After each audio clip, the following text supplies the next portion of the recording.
दोस्तों, cyber crime के cases आज के समय में बहुत बढ़ रहे हैं। ऐसा ही एक और मामला गुरुग्राम पुलिस ने गुत्थी सुलझाई है। किस तरीके से एक गुप्त सूचना मिली थी पुलिस को, पुलिस ने एक सेक्टर 56 में किस तरीके से एक फर्जी कॉल सेंटर का भंडाफोड़ किया है, जहां पर वो एक ऐप के माध्यम से लोगों से संपर्क साधते थे, फोन कॉल जाती थी और फोन कॉल जाने के बाद उनसे लोन देने का झांसा लेते थे और लोन देने के झांसे में उनको कुछ प्रोसेसिंग फीस, फिर उसके बाद पहले कुछ, बाद में कुछ और पैसे मांगे जाते थे। उस पूरे मामले में 11 लड़कियों समेत 13 पूरी टीम को गिरफ्तार कर लिया गया है। वो 13 लड़कियां और सभी आरोपियों की उम्र करीब 18 से लेकर 22 साल की उम्र में है।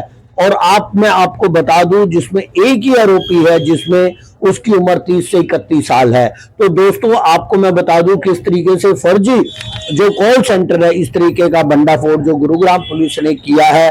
तो ये भी अपने आप में किस तरीके से इस तरीके की ऐप जो चली हुई है, क्या वो पूरा मामला है, पुलिस ने इस बारे में क्या कहा, मीडिया से बातचीत करते होते सुनाएंगे आपको इस पूरी रिपोर्ट में।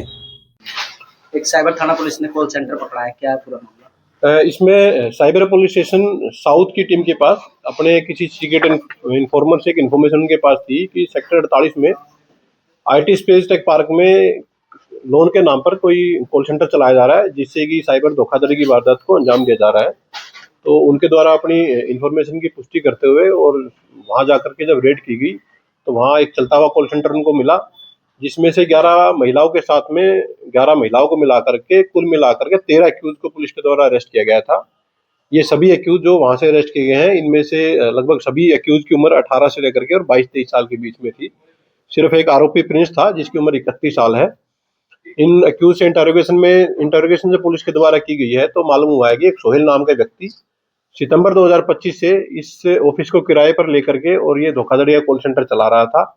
इस कॉल सेंटर के माध्यम से लोगों को लोन देने का ऑफर दे करके और उनसे प्राथमिक तौर पर कुछ पैसे अपने अकाउंटों में ट्रांसफर करवा लिए जाते और उसके बाद उनको लोन नहीं दिया जाता था।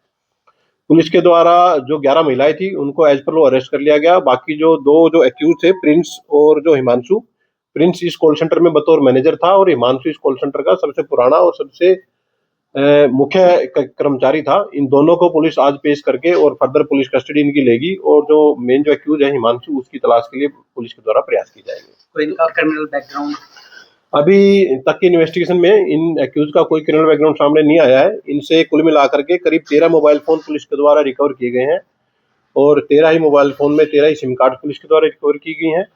इन सभी मोबाइल फोन का डेटा पुलिस के द्वारा चेक कराया जाएगा और इनका जो लिंकेज में जो भी क्रिमिनल बैकग्राउंड आएगा उसके अकॉर्डिंग पुलिस मामले में फर्दर कार्रवाई वो जारी रखेगी। तो अब तक कितने की धोखाधड़ी इन्होंने लोगों से की? ये अभी इनकी बैंक स्टेटमेंट्स पुलिस के द्वारा कंसर्न बैंक से कांटेक्ट किया गया है। बैंक अकाउंट स्टेटमेंट्स इनकी पुलिस के द्वारा ली जा रही हैं।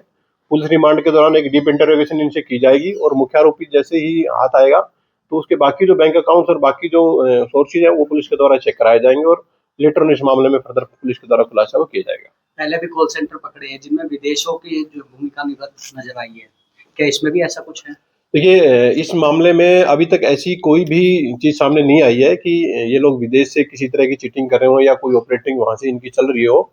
ये लोग यहीं भारतीय सिटीजन्स को ही लोन के नाम पर चीट करते थे और उनसे प्राथमिक तौर पर 18 से 20 हजार रुपये ये लोन के अगेंस्ट में वसूलते थे। वो पैसे लेने के बाद ये लोग उनको रिस्पॉन्ड नहीं करते थे और ना ही उनका कोई लोन कराते थे, ना ही कोई पैसा कोई वापिस करते थे। प्राथमिक जो इन्वेस्टिगेशन में है उसमें सामने आया कि सोहेल नाम का व्यक्ति, उसने करीब 45 हजार रुपये में ऑफिस किराए पे लिया था और ये जो जितने भी लोग वहाँ इसने नौकरी पे रखे थे इनको 15 से 20 हजार रुपये सैलरी के साथ साथ जो पैसा ये चीट करके कस्टमर से लेते थे उस पैसे में से कुछ कमीशन इनको दिया जाता था और इस तरीके से ये पूरा धोखाधड़ी का खेल है जो चल रहा था। पुलिस के द्वारा मामले का भंडाफोड़ है वो किया गया।